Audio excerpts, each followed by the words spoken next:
This video is brought to you by the Environmental Protection Agency. The use of any trade names or commercial products does not constitute an endorsement on the part of the Environmental Protection Agency.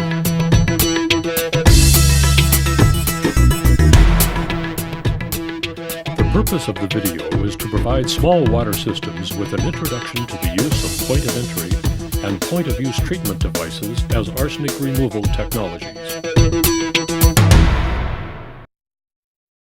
Point-of-entry systems and point-of-use treatment devices are technologies that are more affordable for small water systems because they are not sized to treat all of the system's water.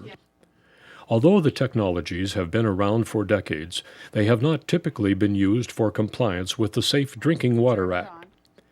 When Congress reauthorized the Safe Drinking Water Act in 1996, it included a section that made it clear that point-of-use and point-of-entry devices could be used for compliance providing they were owned, operated, and maintained by the public water system. Additionally, they must be equipped with warning systems to notify water users of operational problems and maintenance needs. POU, or POE equipment used for compliance with an MCL, must be independently certified to an appropriate NSF/ANSI standard if one exists. This is a schematic drawing of a point-of-entry treatment system. Point-of-entry systems are connected to the service line of a building and provide treatment for all of the water that enters the building. This type of technology can often be less expensive than centralized treatment because it does not have to be sized to treat water that is used outside the building, such as irrigation water. It may be appropriate for use with microbial contaminants and when exposures other than consumption are of concern. For example, when contact with the skin may cause health problems. This ion exchange water softener is an example of a point-of-entry installation. It treats all of the water that is used within the house, but does not treat water for the outside hose bibs. Point-of-entry treatment systems are likely to be most practical for use at non-transient, non-community systems, such as schools or factories, or small community water systems, such as apartment buildings. This is a point-of-entry system installed in an apartment building in Harvard, Massachusetts. The apartments have their own well and are regulated as a community public system. The well's water is chlorinated as it enters the building to convert arsenic-3 to arsenic-5. It then enters these four 3.6 cubic foot fiberglass mineral tanks, and each one of these four tanks has approximately 2 cubic feet of activated alumina filled, so it's about, you can see this black line that would be filled to at that point. And there are a total of 4 tanks, 2 tanks in parallel, followed by 2 more tanks in parallel. And then you have these sample points between the tanks. These would be commonly referred to as the worker tanks, where the water first comes in contact with the activated alumina. And if these are doing their job, then if you sample at this point, you should test for 0 arsenic or below at least the level that you're looking for. The treated water is stored in polyethylene tanks and is pumped from those tanks into the building's plumbing system. The treatment system is sized to produce the system's maximum in-home daily demand in less than 24 hours. Peak demands are met by pumping from storage, and water for outdoor use is untreated. In this way, capital costs for treatment are reduced, but the system incurred additional cost for storage and repumping of the treated water. Point-of-use treatment devices are often installed to treat the water from a single tap in the home. It is more commonly used to treat the water for all taps within the home that are intended exclusively for consumption.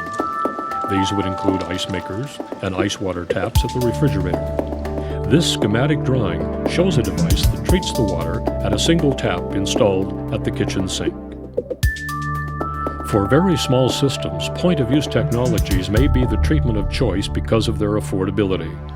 This graph shows an estimate of the cost of point-of-use versus central treatment for water systems of increasing sizes. While large systems can benefit from economies of scale when installing central treatment plants, small systems cannot and have to pay higher cost per month, per service connection, to support similar plants. Based on the estimates shown in the graph, the costs for point of use and central treatment become nearly identical when the system size approaches 400 service connections. Reverse osmosis point-of-use treatment devices are being used at one of EPA's arsenic treatment technology demonstration sites in Homedale, Idaho. This is a system with only 9 service connections, but is regulated as a public system because it serves more than 25 people. The system is operated by a homeowners association, and the untreated water exceeds the arsenic MCL with a concentration of 80 micrograms per liter. It also exceeds the 10 milligram per liter MCL for nitrate. Point-of-use technology was selected because central treatment was determined to be unaffordable. We're just a small homeowners association, and we really couldn't afford what we had heard centralized water treatment cost per person per head. Reverse osmosis was selected because of its ease of operation and effectiveness for removing both arsenic and nitrate. It should be noted that the state was very reluctant to allow the use of point-of-use devices at the Homedale system because of the high nitrate levels. The arsenic is free-flowing, it's everywhere. Nothing makes it more, nothing makes it less necessarily. Whereas the nitrates came from a feedlot that was here in the 50s and the 60s. Most state regulators would prefer to have all the water in each home treated. This is particularly true in the case of nitrate, which can cause acute health effects. In a perfect world, we would say that point of use is probably not the most desirable way to comply with the regulation, but we're not in a perfect world, and so point of use is a very real means of compliance, and in many instances the only means of compliance for the really small systems.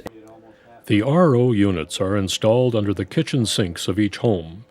They consist of a particulate pre-filter, followed by a granular activated carbon filter, then the reverse osmosis membrane that removes the arsenic and nitrate, along with the most other dissolved solids. The treated water is stored in a small hydropneumatic tank for delivery. When a tap is opened, the water passes out of the storage tank and through a final granular activated carbon filter designed to remove any tastes and odors. It wasn't a bad flavor, it was just kind of an odd taste to it when we were allowed to drink it. But now with this filtration system, it's wonderful. I mean, it tastes great. The arsenic is primarily arsenic 5, which is more easily removed than arsenic 3. Therefore, addition of an oxidant was unnecessary. The units have been in place for only a few months, but so far the homeowners are very satisfied with them. It's good that people know what's in their drinking water and know what to do to get rid of it. The units have a conductivity meter that at a preset level turns on a light to indicate to the homeowner that changeout of the RO membrane is needed. The units are owned and maintained by the Homeowners Association. Large water systems would likely find it difficult to get permission to get into everyone's home on a regular basis for maintenance and filter replacement. However, access to the treatment units hasn't been a problem at this small system. In the process of certifying people around the neighborhood for testing the water, eventually we'll be responsible for it. Point of entry or point of use technologies may be suitable technologies for arsenic removal at some small systems where central treatment is unaffordable. These technologies often can be installed at reduced costs because they do not have to treat all of the system's water. On the other hand, the public water system has to be able to get all homeowners to allow the installations and regular visits for maintenance, testing, and replacement. Another downside to the point-of-use treatment is that the arsenic is only removed from taps that are intended exclusively for consumption.